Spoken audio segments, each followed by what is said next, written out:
Solve for a and check your solution. a plus 5 is equal to 54. सीधे सीधे शब्दों में हमें बस इतना कहा गया है कि हमारे पास पहले कुछ चॉकलेट्स थे जिसको हमने a से शो कर दिया है। उन चॉकलेट्स में हमने 5 और चॉकलेट्स ऐड कर दिए, तब हमारे पास टोटल 54 चॉकलेट्स हो गए। तब हमें बताना है कि हमारे पास पहले कितने चॉकलेट्स थे।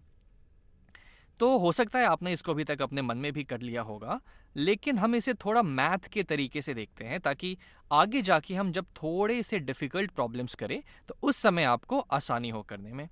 तो सबसे पहले इसको हम यहाँ पे लिख लेते हैं कि a + 5 इज़ इक्वल टू 54।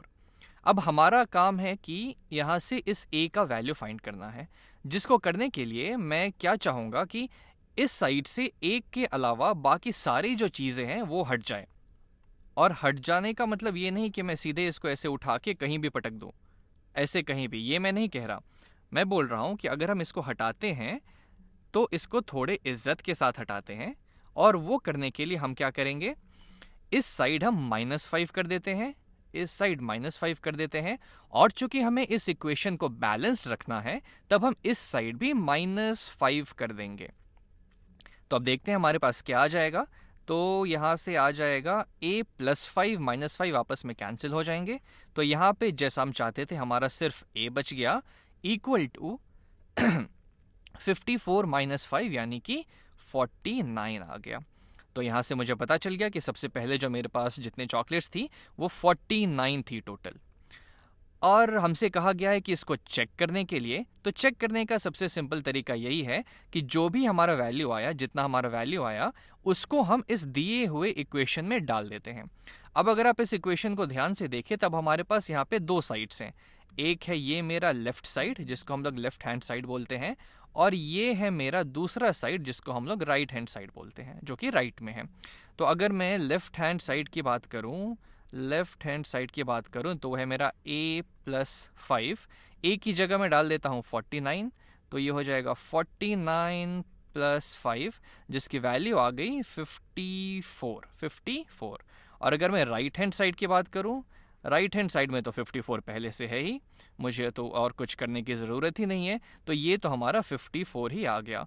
और यहाँ पे आने के बाद हमने देखा कि हमारा लेफ्ट हैंड साइड और राइट हैंड साइड दोनों तो आपस में बराबर हो गए, यानी कि जो मेरा ये वैल्यू आया ये सही है, और मैंने अपना सोल्यूशन चेक कर दिया।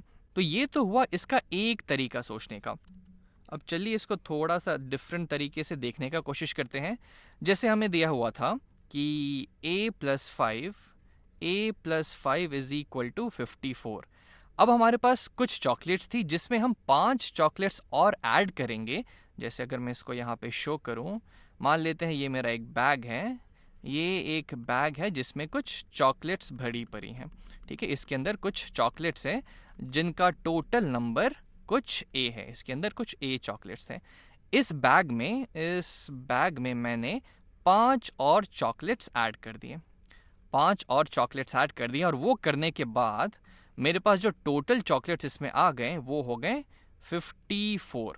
अब हमसे बोला गया कि ये क्या है, तब अगर हम इसको थोड़ा सा दिमाग लगा के सोचें तो ऐसा कह सकते हैं कि जो भी टोटल चॉकलेट्स हमारे पास आए उसमें से मैं 5 घटा देता हूँ, जो ये 5 मैंने ऐड किए वो 5 मैं इसमें से निकाल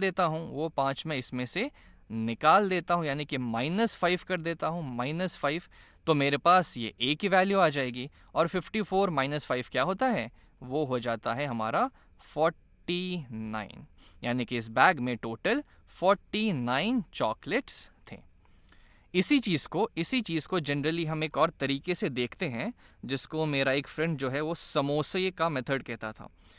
इसीलिए क्योंकि वो देखने में अच्छा है लेकिन सेहत के लिए बहुत हानिकारक है। क्या कि उसने लिख दिया यहाँ पे a + 5 इज इक्वल टू 54। अब हमसे कहा जाता है कि ये इस साइड +5 है, इसको यहाँ से हटाने के लिए हम लोग इसे इक्वेशन के इस साइड भेज देंगे और ये +5 - 5 हो जाएगा। तो यहाँ पे ये हो गया a = 54 - 5। लेकिन ये हानिकारक क्यों है, क्योंकि हम इसमें बीच का एक स्टेप खा चुके हैं, और वो स्टेप क्या खाए हैं हमने, ये वाला, कि इस साइड हमने -5 किया, इस साइड भी हम -5 करेंगे ताकि इक्वेशन बैलेंस रहे, और यहाँ से ये +5 - 5 हट जाएगा, तब हमारे पास सिर्फ a बचा, और यहाँ पे आ गया 54 - 5, जिसको हमने एक स्टेप खा के ऐसे बता दिया। तो करना हमें सब में एक ही चीज़ है, लेकिन बस देखने का नज़रिया बदल गया है। और इसकी वैल्यू फिर यहाँ से आ जाएगी 49।